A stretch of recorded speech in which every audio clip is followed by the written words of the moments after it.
Hello everybody.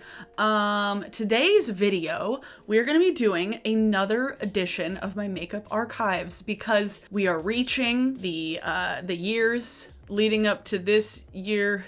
We're getting closer to now, basically. I was like, what year? We're talking about 2017 today. We are talking about 4 years in the past. If you missed my last one of these, I did 2016 last month, so check that up in a link in a card, as well as the playlist linked down below in the description. So we're gonna talk about 2017 today. I have a collection of things that I've saved on my phone that I have pretty much solely gathered from Temptalia because there were a lot of products that came out this year, like a lot of things. This was right around when like the makeup industry started to just like throw things at the wall to see what sticks, and there were so many products that were released this year that I could break this down into high-end and drugstore, but I literally don't know what came out for a drugstore that year. I mean, I guess Colourpop technically counts as drugstore because it's like drugstore prices, but we'll get into it. So let's just jump right into it. Also, you can see that my manga collection is growing more. Again, I got like another Blue Exorcist this week from Books A Million, so anyway.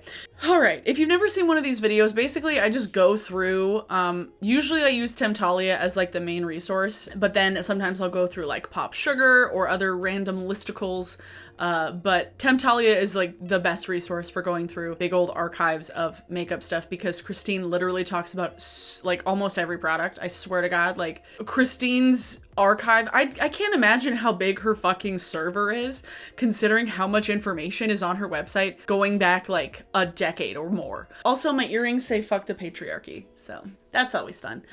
They're from Ohme Shop, O-H-M-E Shop. If you're wondering where I got them, it's that. They're local, handmade stuff. First, let's talk about some Fenty stuff. Oh my gosh, Fenty.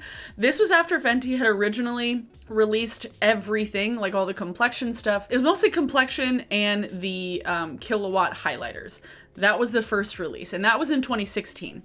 Now in 2017, we had the Stunna lip paint, which only came out in one color, the first one. The red. Red was just called Stunna, right? Like that was just the name of the color, I think. Yes, the Stunna lip paint. And then their holiday collection was the Galaxy collection. And this was some like glittery kind of flip eyeliners, some lip products, and then this Galaxy palette that I very distinctly remember coming out to mixed reviews. Some people really, really liked the color story and the layout. Other people weren't really into it. I was kind of meh about it. I think I might have anti-hauled it just because I wasn't really into the fact that it was like mostly glittery stuff. This palette, again, when it came out and I was like, wasn't Galaxy big like 3 years ago? Circa Tumblr times. Like, I think of Galaxy as like the Galaxy leggings from Black Milk leggings, not 2017 makeup palettes. I don't know, but this palette and this whole collection came out for holiday of 2017. So I'm not going in any particular order here. I'm probably just going to go through the brands. Like I'll go brand by brand, ones that had like the biggest releases of that year. But this was definitely like highly talked about for sure. What are the liners? I remember the liners came out in like sets of 3 and I got really annoyed by it. And I'm like, what if I just want to buy one? Like, why do we need to buy 3 eyeliners? Like, stop it. Come on. Into it, but also not. All right, so we got the Stunna lip paint and the Galaxy holiday stuff. Next brand. Violet Voss. This was a product that I remember seeing, and I remember people talking about it, and Violet Voss was relatively new at the time. I don't remember a lot of people talking about Violet Voss before this, but this was their Violet Voss Pro eyeshadow palette that came out at Sephora, and this was, I think, the first time Violet Voss was at Sephora. This palette, this was like in the peak of everybody trying to remake the magic of modern Renaissance. This was right after that, and we're gonna get into it. But this palette is so fucking monochromatic and boring. Like this one, and then there was the other taupe one that Violet Voss came out with that was just also very monochromatic and very boring. But this was, what are the shade names? Crystal, Awesome Sauce, Bat My Eyes, Brownie Points, Teddy Bear, Are You Kidding Me?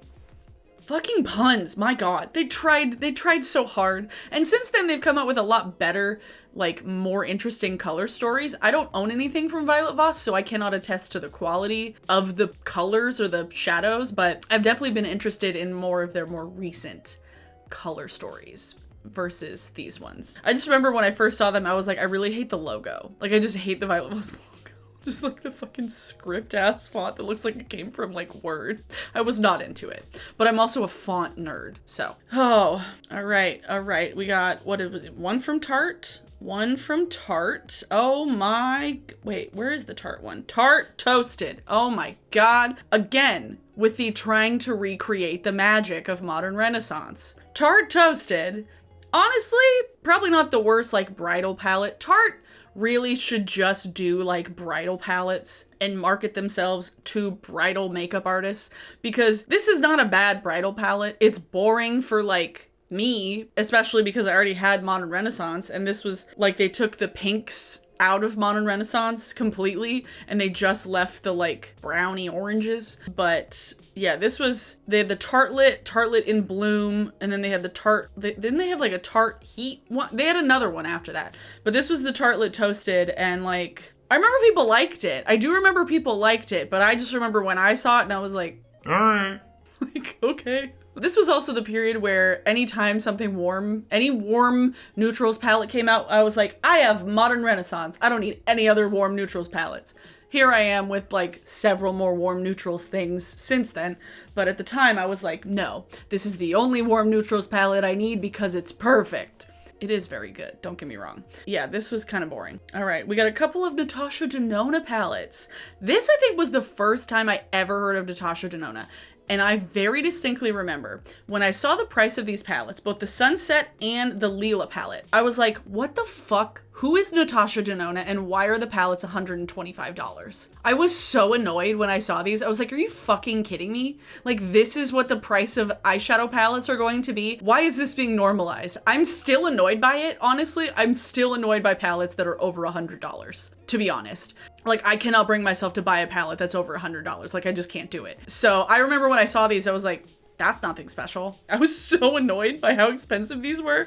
And like, the Lila palette's pretty, don't get me wrong, but like a lot of palettes that have come out like in the last few years, pink and purple, like the Smoky Glow and Midas palette, fucking pink and purple. Like, you don't, I like pink and purple. Trust me, I like pink and purple. It's on my head all the time, but I didn't buy this and I wouldn't buy this. So, and the Sunset palette, this was very coveted. This was so coveted that I don't know if it was the same year or if it was the year later when Colourpop came out with the Yes Please palette, which I still have, and it's disgusting because the packaging is white. Any brand that comes out with white packaging for palettes, shame on you. Stop it. Get some help. Especially if it's like a cardboard that's like not glossy. Like if it's a glossy cardboard, that's one thing. But if it's more of like a soft touch cardboard, ugh, hate white packaging that's in soft touch because it gets so stained and gross and disgusting. It just looks bad. I'm not even gonna show you the Yes Please palette because it looks so gross. But that was a good dupe for this because I wasn't gonna spend $125 on this, and I still haven't, so. And also I've just heard from people who do have it that it's like fine, but not worth $125, but I don't know. All right, we got a couple of liquid highlighters. This was the Custom Enhancer Drops from Cover Effects, and this was all the rage. This was when liquid highlighters, when that like drippy highlighter or drippy serum shit was like all over Instagram, the like Farsali shit, unicorn jizz, whatever it was. But these were actually highlighters from Cover Effects, and I own one of these actually. I think I still own it. I might have decluttered it, but I got it in like a free gift with purchase for Christmas one year when I bought like 2 setting sprays. It was like, oh, if you spend this amount of money, you're gonna get a free $40 liquid highlighter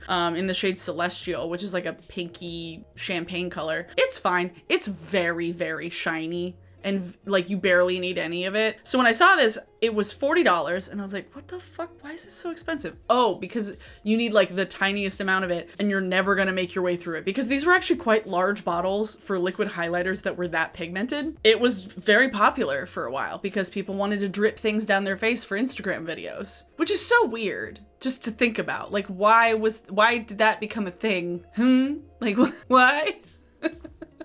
Why was that a thing? That's just so silly. I don't know. And then the Stila Shimmer and Glow. These were not the Glitter and Glow. These were the Shimmer and Glow shadows. These were not nearly as good as the Glitter and Glow. And Glitter and Glow might have come out this exact same year, but I didn't see anything specific on Temptalia. But the Shimmer and Glow was the same kind of formula, but without the like really pretty reflective glitter in it. It was more just a metallic. And at that point, just use a regular eyeshadow or like a cream eyeshadow, not like a liquidy one that's in a doe foot applicator. The Shimmer and Glow did not get nearly as much hype as the Glitter and Glow because it wasn't nearly as special as the Glitter and Glow. Take a shot every time Abby says glow. Please don't. You'll die of alcohol poisoning. But yeah, this was like not as good as a lot of people were hoping after the hype of the Glitter and Glow. I don't think I owned any of the shimmer ones, but I had a couple of the glitter ones. They dried out crazy fast, I will say. Any of these that I've ever owned dried out so fucking fast. So fast to dry out. So stupid how quickly they dried out. Not a fan of the longevity of the formula. Too Faced. We know we had to talk about Too Faced. We know we did. Too Faced came out with several collections this year. The Sweet Peach palette was the whole Sweet Peach collection. I think, honestly, besides, I don't know if there's been a Too Faced collection, like a full-on collection that has done as well as the Peach collection since the Peach collection. I really think that the Peach palette, powders, the peach like skin stuff, all of that was kind of the last really big success that Too Faced had for a large concept driven collection. I don't think they've been able to repeat it. I don't think they've been able to replicate it. I think these were genuinely like good products. Like when the palette came out, people loved it. When the cheek stuff came out, people enjoyed it. The peach like primer and then foundation stuff, people really liked it. I'm not as into the idea of like scented eyeshadows. Like scented cheek products I can get behind, and scented lip products, like give me all of them. But scented eyeshadows, I'm like, I could take it or leave it. But the Peach collection was so fucking popular. Yeah, it was the lip thing, the lip oil, the bronzer, and the bronzer, blush, and highlight thing, the palette, and the other kind of blushy thing, Papa Don't Peach thing. But the palette itself, like the eyeshadow palette, so popular. Like so many people loved that palette. And I mean, at the time I was like, there's not enough peach in it, but realistically, like it was a pretty well-rounded palette, to be honest. And this did very well that year, very well. Like the Peach collection was like so popular, like so popular. But then they also did the chocolate gold palette, and this also I think did pretty well. I wasn't as into it because I don't like the idea of like an all shimmery metallic palette, because I've done that before and then I never use it. Again, it was a chocolate themed palette. It smelled like chocolate, but it was just kind of all like jewel toned and warm browns. So there were like chocolate tones, but then there was also like a pink and a silver and like a green thing. So it wasn't all just like brown tones. But this one I think also did very, very well for holiday of 2017. Like a lot of people included this, really raved about the formula. They enjoyed it. And normally Too Faced holiday stuff does not do well. Normally Too Faced holiday stuff is crap quality. So the fact that this actually got good reviews was kind of impressive. Wow, like Too Faced made good holiday products? Since when? What alternate universe are we? Have we hit the multiverse yet? Speaking, side note, holy shit, that Spider-Man trailer. Oh my God. Oh my, I screamed when I saw Doc Ock, okay? I screamed. Anyway, yeah, that Too Faced, the gold palette did very well. I was surprised at the time. But one palette that they came out with that I think a lot of people tried to push out of their brain because it was so bad, it was the white chocolate bar palette. The white chocolate and then the mini white chocolate. They did like a mini white chocolate chip, which was perhaps one of the worst conceptualized palettes I've ever seen. This, when I saw it, I was like, what the fuck is white chocolate about this? What is white chocolate about this? There's a weird like minty green and then a lavender color and then like a peach and then some beiges and then a brown and then a black. Oh my God. The only thing that this had going for it was that it smelled like chocolate, kind of. Did it even smell like chocolate, or did I smell like white chocolate? At that point, it just smells like sugar. The packaging was cute, don't get me wrong. Color story was so weird and pale and sad and blah, just not a good time. Oh my god. That was so funny when that came out and I was like, oh no. because they were on such a roll for the rest of the year, honestly. And then they came out with a white chocolate bar and I was like, oh. All right, Too Faced, you took 1 step forward and 2 steps back. Next, this was I believe the first of Patrick Starr's many collections with MAC. I know he did at least 3. I actually bought a couple of things from one of the collections, not this one. This was the holiday winter one that had 2 different eyeshadow palettes, 3 different lipsticks, 3 different lip glosses, and then 3 different lip pencils and a setting powder. And this was a very big deal for Patrick because you did not have a lot of other beauty gurus doing full-on collections with MAC. Patrick Starrr, this was before I kind of started to dislike Patrick. This was when I was still like, oh, he seems like wholesome and fun. And I was excited for him because I was like, oh, that's cool. Like, he used to work at MAC and then he like got to do this whole collection and he did multiple collections, which is why I bought the products that I bought after that. I think that might have been the last MAC stuff I bought, honestly. Like, after that, I was just like, okay, no more MAC, that's fine. Like, I brought back to MAC stuff, like free empties to get brought back empties to recycle so I could get a free lipstick. But I think that collection might have been the last MAC purchases I ever made, which is kind of annoying because now I'm not a fan of him. But this was like a whole ass thing that he did like a whole video for. It was a whole campaign. It was very exciting for him. Now, I couldn't really care less. Okay, we got some Urban Decay stuff. I told you, there's a lot of products. Urban Decay came out with the Distortion eyeshadow palette for holiday 2017, and this was a weird concept for a palette. It had some neutrals on the bottom, some bright-ish colors in the middle, and then like transformer shades, which now, honestly, not the worst idea. I'd be kind of into that idea. Maybe not this big, maybe like a 9 pan instead of a 15, but when this came out and I was like, just give us more colors. Don't give us colors that change other colors. Like, I anti-haul this too. Now we're getting into the period where I started anti-hauling things, so enjoy. I think the problem that I had with this was the colors in here were so not really a color story. It was a non-color story. The neutrals in here were like meh, but the transformer shades were what was cool, but the things that they were transforming weren't really that attractive. And so I wish they would have done like maybe like singles of transformer shades or trios or something. Bring back trios.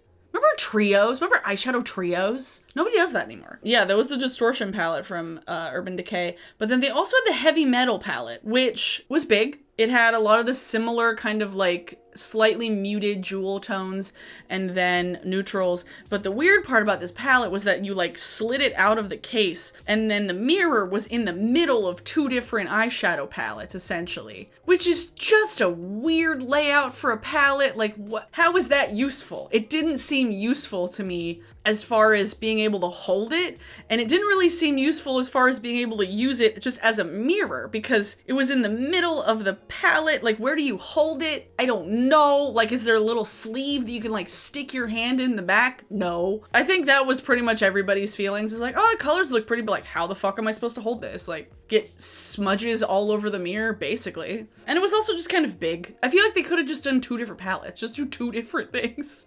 Like, you didn't have to do one giant metallic thing with a mirror in the... it was just weird. It was weird. We're done with Urban Decay. We're done with those. We're done with those. We are almost done. Okay. Huda Beauty.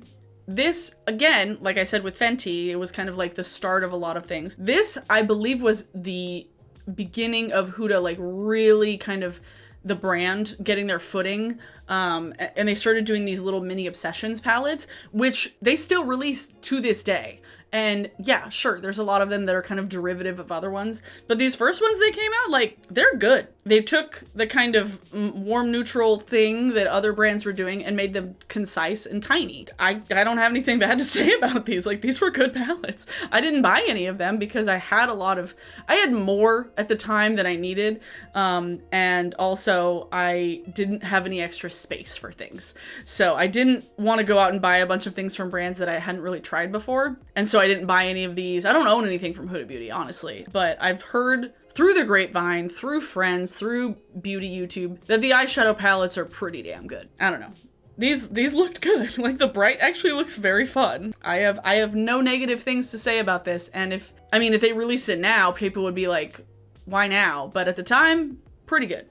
All right, I have 4% battery left. Jesus Christ. Colourpop, which was a couple of years old at this point. Colourpop launched in Sephora for like this amount of time. I forgot that Colourpop was in Sephora at all because Colourpop is in Ulta now. Do you guys remember Colourpop being in Sephora? Did you ever see Colourpop inside a Sephora store? I didn't, but they came out with an eyeshadow palette that was like exclusive to Sephora called the Golden State of Mind that was so boring. I remember I was like, if you're gonna, don't have like exclusive specific things inside Sephora. I was really looking forward to all like the cool Super Shock stuff and the lippy sticks and all those fun things, but they released like a boring, sad, like rosy, browny, mauvey, neutrals thing that was just all pretty much shimmers. All right. Honestly, I don't remember how long Colourpop was inside Sephora. I feel like it was under a year. Do you guys remember that? I forgot about that. I totally forgot about that. I was like, what the fuck? They were inside Sephora? Let's just do ABH because there's 2 ABH palettes that came out in 2017. And this was one of the biggest makeup community, beauty community, makeup industry scandals I ever witnessed. It's very dumb. Like, the scandal itself is very dumb, but the Subculture palette, which I have now, and I love that palette. I anti-hauled it when it first came out because of all the fucking hubbub around it, because of all of the shitstorm that was surrounding it, because it was, I think it was Alyssa Ashley who posted a video where she was swirling her eyeshadow brush around in a color and it panned almost immediately because the colors were so powdery compared to Modern Renaissance and the Mario palette and the Artist palette and every other palette that Anastasia had come out with before then, because they changed the formula and didn't tell anybody. But then when people were like, hey, this isn't the same formula that we're used to, what the hell? Norvina was just like, you're just not good enough at blending eyeshadows then. Meh. Dumbest scandal ever. Could have been avoided. I can't even finish the sentence. This could have been avoided by just not changing the formula. But I think the version that I got was after they switched the formula back, because they did. They changed the formula back. Like, there's no ifs, ands, or buts about it. Like, they changed the fucking formula back. Because this one that I have is good. I bought it at Marshall's. I don't remember what year it was, but it was at least a year and a half later that I bought it at Marshall's, and I was like, this is a good palette. What the hell were people talking about? Why was I stupid? Why did I not buy it when it first came out? When you looked at the ingredients list, you're like, oh, this doesn't look the same. What the hell? But this palette came out to so much controversy. You had people like Alyssa and Raw Beauty Christie also really did not like this palette. But then you had like Sam Ravindal loving this palette. Like, people were divided of like, do you like Subculture or do you hate Subculture? The Subculture debate of 2017, iconic, really, honestly. Like the fact that still, now that I remember it, and like how vitriolic it got between people who loved it and people who hated it. It was very stupid, but very funny and entertaining. But I love the color story. It's honestly one of my favorite palettes. It's one of my favorite palettes. I love it so much. Oh man. But then the Prism palette that came out in holiday of 2017, not so much. I think this was still the like not changed formula, and the color story was a lot weirder. Didn't really have the same kind of appeal that Subculture did, because Subculture was like this kind of grungy jewel tone thing that was just a combination of like greens and plums and mustards. Just such a, I love Subculture. Like I love Subculture so much. But Prism did not do nearly as well. Prism was a little bit weirder. The colors didn't really make as much sense. I remember people not liking the formula of this one either. And because it was a holiday thing, they didn't really have to like reformulate it because they didn't re-release it. It was limited edition. So Prism was definitely a flop for ABH for sure. Thankfully, they got their shit together for a while afterwards. At least on the surface, they got their shit together for a while. But yeah, Prism was a failure. And I think the one that came after that was the Norvina, like the purple one. And then after that was Sultry, I think. All right, last but least, we have Kat Von D, because it was Kat Von D at the time. There are 1, 2, 3, I guess there's only 3 palettes in here. There was another one. There were 4 palettes that came out. 5. There were 5 palettes that came out from Kat Von D in 2017. The Metal Crush Extreme Highlighter palette. It was like a trio of like super glittery, shimmery, colorful highlighters. The eyeshadow palette that was like the sister to the Shade and Light, but it was all shimmery shades. That one also came out in 2017. The holographic Alchemist palette, which was like supposed to be kind of topper transformer highlighter shades, that came in that little fun triangle. This I almost bought when it came out, but I ended up buying like the Moonchild glow kit, and I was like, I don't need this because I have Moonchild. I don't know how well the holographic one, the Alchemist one, did fine. The glimmer, the shimmery brown palette did not that great. The Saint and Sinner palette, when did this come out? 2017 of holiday. This, I think, was the most coveted eyeshadow palette that Kat Von D had come out with since the Mi Vida Loca remix because of how pretty it was. And objectively, this palette was pretty. If you looked at it as a piece of art, as a piece of decor, it was pretty. If you looked at it as an eyeshadow palette, it was confusing as fuck. A friend of mine like depotted the entire thing and like rearranged them. Like the video like went viral because people were like, oh my god, I want to figure out how to like rearrange all these colors because this doesn't make sense. Because it was very much like a artistic thing that Kat was like, I want the colors to really look like a stained glass window. It doesn't really make sense to like actually make colors together. Just, it was a disjointed, jumbled mess as far as an eyeshadow palette goes. As far as like just a piece of art, very pretty. But I remember it was pretty expensive. It was pretty expensive and pretty hard to store. But this one was definitely very coveted. People were talking about it, and also people were like ragging on it, just ripping it apart. So it was a highly talked about palette. And it was the last big palette that really came out from Kat Von D before the shit hit the fan. The last palette that I remember, and a palette that I own, I think it's downstairs. It's downstairs. The Pastel Goth palette. Pastel Goth is still, honestly, I still love it. It's the last thing I bought. Well, no, I bought like a brow thing. I bought a brow thing from KVD before her being an anti-vaxxer and other nefarious things came out. But the last palette, the last like big purchase I made from KVD, Kat Von D, was the Pastel Goth palette. And I still use it. I still like it. I still own it. I don't want to get rid of it because it's like I bought it. I like it. It's tiny. It's convenient. It works really well with other bright palettes. Like, it's not a bad palette. Like, it's still a good palette. The artwork was pretty. Like, if there was one thing you could say about Kat Von D Beauty is that like the packaging and like the branding and the artwork was always on point. Like, it was always good. I loved the palette. Like, I still own it. I still like it. Like, it works really well with other brights. The only shade in there that's really kind of like a matte is the white, but there's also a gray, and it's a pretty good gray too. Like, it's a decent gray eyeshadow, and the colors in there, they just work well. But yeah, that was the last thing that I had on my list. Like I told you, it was a long list. This wasn't necessarily like the longest recording, but I feel like I just fit in a lot of things. Just a lot of things. MAC stuff, there wasn't a lot of. At least not a lot of things that I remember. Yeah, MAC started to fall off and started to slow down on the releases at that point too. So, you know, it's like Colourpop and ABH started ramping up the releases and MAC started slowing down. The timeline fits. Okay, so yeah, that was everything I wanted to talk about in today's Makeup Archives video. If you want to check out any of my previous ones, definitely check out the link in the description like I mentioned before.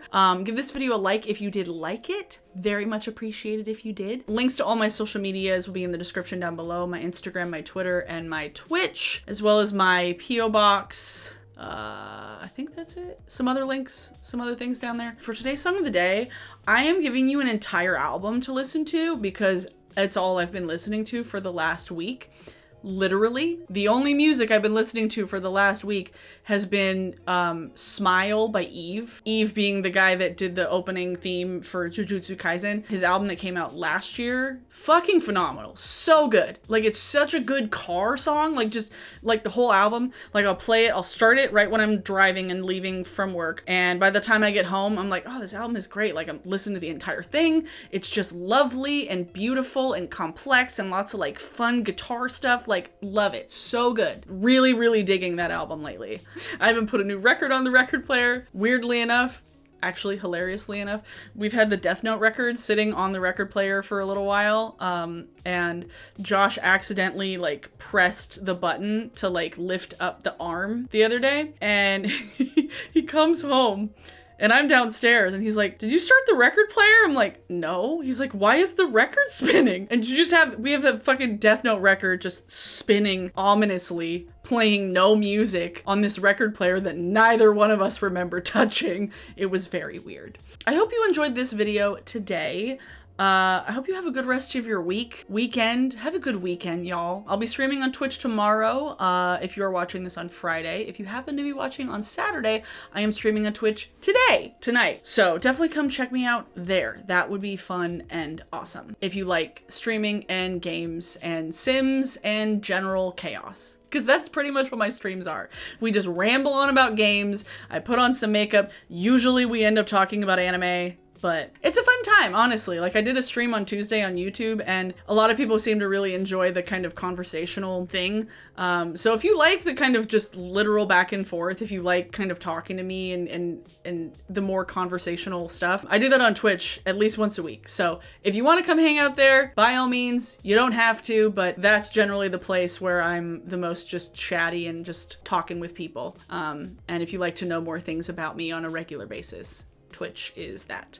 So thanks for watching, everyone. I hope you have a good day. Take care of yourselves, and I will see you all in my next video. Bye!